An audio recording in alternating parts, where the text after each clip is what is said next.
आज के video class में जो प्रॉब्लम वर्कआउट करने के लिए है वो बेस्ड है इनवर्स सर्कुलर फंक्शन पर, यानी प्रतिलोम वृत्तीय फलन पर आधारित है। प्रॉब्लम है प्रूव दैट, यानी कि सिद्ध करें कि sine cot inverse tan cos inverse x equal to x, यानी ये पूरा टर्म जो देख रहे हैं कंप्लीट, ये इसके इक्वल हो रहा है x के। साबित ये करना है। इस प्रॉब्लम को वर्कआउट करने के लिए हम जिस मेथड का हेल्प लेंगे वो मेथड एक प्रॉपर्टी पर बेस्ड है। Let's recall. प्रॉपर्टी है sine of sine inverse x equal to x etc। ऐसे तो इस फॉर्म पर आते ही हम कह देते हैं कि अंडर ब्रैकेट टर्म में जो भी है यहाँ पर x है तो ये कंप्लीट को रिप्लेस कर देगा यह x और लिखा जाएगा x। इसी मेथड का हम यहाँ पर यूज करेंगे और यहाँ पर फॉर सिंपलिसिटी हम इस डायग्राम का हेल्प भी लेंगे। इस डायग्राम में जो ट्रायंगल एबीसी को रिप्रेजेंट कर रहा है, इसमें एंगल सी को थीटा एज्यूम किया गया है और इस थीटा के लिए अब ये जो साइड है अपोजिट साइड थीटा के, वो परपेंडिकुलर पी हो गया, लंब हो गया, और ये जिस साइड पर है ये एंगल, जिस साइड पर है यह बेस हो गया, आधार हो गया, और इस राइट एंगल के सामने का ये जो साइड है वो हाइपोटेन्यूज हो गया, h हो गया। अब हम इसके हेल्प से और इस प्रॉपर्टी के हेल्प से हम इस प्रॉब्लम को वर्कआउट करने चलते हैं, प्रोसीड करते हैं।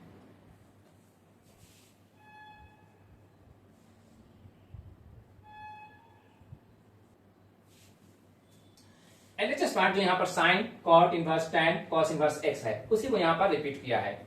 अब इसमें हम इस डायग्राम के हेल्प से प्रोसीड करेंगे और सबसे पहले हम टेकअप करेंगे यहाँ पर जो लास्ट टर्म है cos इनवर्स x, इसको।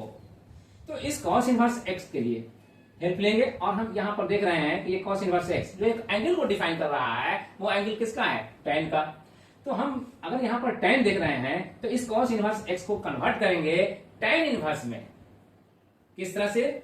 cos इनवर्स x को हम cos इनवर्स x by 1 के फॉर्म में एक्सप्रेस कर सकते हैं। अब ये फॉर्म आते ही जो अंदर ब्रैकेट टर्म है इसमें x by 1, ये cos इनवर्स के लिए है, तो ये हमें याद दिलाता है कि cos थीटा चूंकि डिफाइन होता है b by h से, तो थीटा को हम अगर इवैल्यूएट करना चाहते हैं तो cos इनवर्स बना करके राइट साइड ले जाएंगे, तो cos inverse b by h होगा।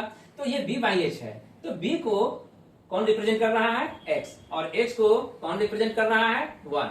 तो यहाँ पर थोड़ी देर के लिए सपोज कर लीजिए यह x है और यह 1 है। अब अननोन कौन रह गया? p। ठीक है, तो p अगर अननोन रह गया तो इसको हम फाइंड आउट कर सकते हैं किसके हेल्प से? एक बेसिक फॉर्मूला है राइट एंगल ट्रायंगल के लिए, h square equal to P square plus B square, इसके हेल्प से h square equal to P square plus B square. h को हम रिप्लेस करेंगे, जो इंफॉर्मेशन है यहाँ 1 से, p अननोन है तो रहने देंगे, b x है तो x स्क्वायर से, और इसलिए अब हम यहाँ पर कह सकते हैं कि P square equal to X square को राइट साइड लाएंगे। राइट साइड लाने पर प्लस साइन है तो ये माइनस में चेंज हो जाएगा, और यहाँ 1 स्क्वायर है तो 1 का स्क्वायर 1 ही आएगा, और इसलिए P square equal to 1 minus X square. Therefore P equal to, जब इसका स्क्वायर हम रिमूव करेंगे तो राइट साइड में स्क्वायर रूट लाएंगे और तब p equal to under root 1 minus X square show करेंगे। अब हमें p, b और h तीनों का इंफॉर्मेशन हो गया, तो अब इसके हेल्प से हम जो भी होगा डिफाइन करना, चाहे वो हमको cos हो, चाहे हमको वो tan हो, चाहे वो हमको sin हो, जो भी करना होगा हम इसको डिफाइन कर लेंगे। जैसे अगर यहाँ पर cos इनवर्स x है तो यहाँ tan है, ये cos इनवर्स x एंगल जो है वो tan के लिए है, तो हम चाहते हैं ये कि cos इनवर्स x का कन्वर्सन हो जाए tan इनवर्स के फॉर्म में। इसलिए अगर हम cos इनवर्स x by 1 को हम अगर कन्वर्ट करना चाहते हैं tan इनवर्स में, तो ये लिखा जाएगा tan inverse, tan theta define होता है p by b से, तो p by b से डिफाइन होता है, और p हमने फाइंड आउट किया है under root 1 minus X square, और b हमारा है x। तो अब ये कंप्लीट टर्म हुआ tan inverse under bracket under root 1 minus X square by x। अब यहाँ पर इस चीज को रिप्लेस करेंगे, कैसे? तो साइन कॉट इनवर्स, और अब ये tan है तो cos इनवर्स x को हम रिप्लेस करेंगे tan इनवर्स और under root 1 minus X square by X करके।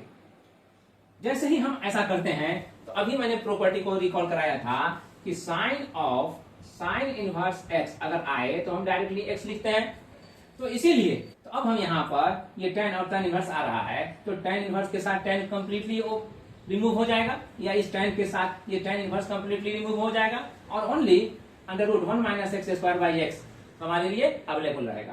तो अब हम यहाँ पर साइन और cot इनवर्स √1 - x² x यही आएगा। तो अब जैसे ही ये टर्म आया tan और tan इनवर्स के रिमूव होने पर, वैसे ही अब ये कंप्लीटली अब cot इनवर्स के लिए मीट हो गया। तो cot इनवर्स ये कंप्लीटली एक एंगल हो गया, तो cot इनवर्स हो गया, और यहाँ cot जो इनवर्स हुआ ये कंप्लीटली, तो ये एक एंगल है, तो अब वो एंगल किसके साथ मीट कर रहा है? साइन के साथ। तो साइन के साथ कर रहा है, इसका मतलब ये हुआ कि अगर ये जो टर्म है अभी कॉट में एक्सप्रेस्ड है, अगर ये साइन इनवर्स में एक्सप्रेस्ड हो जाए तब तो ये साइन इनवर्स और ये साइन दोनों भी कंप्लीटली रिमूव हो जाएगा। यस, तो अब यहाँ पर वंस अगेन कन्वर्शन मैटर बनता है।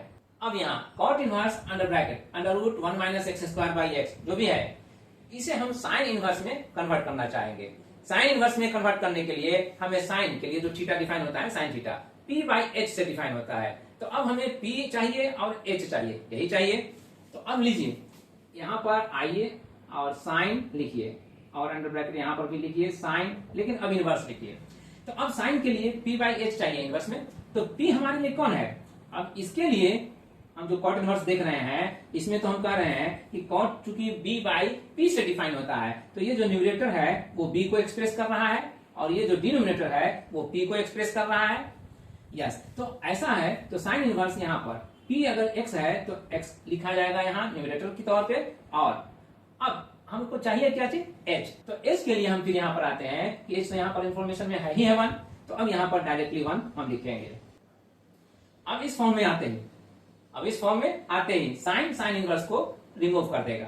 तो रिमूव करने पर हमें क्या मिलेगा?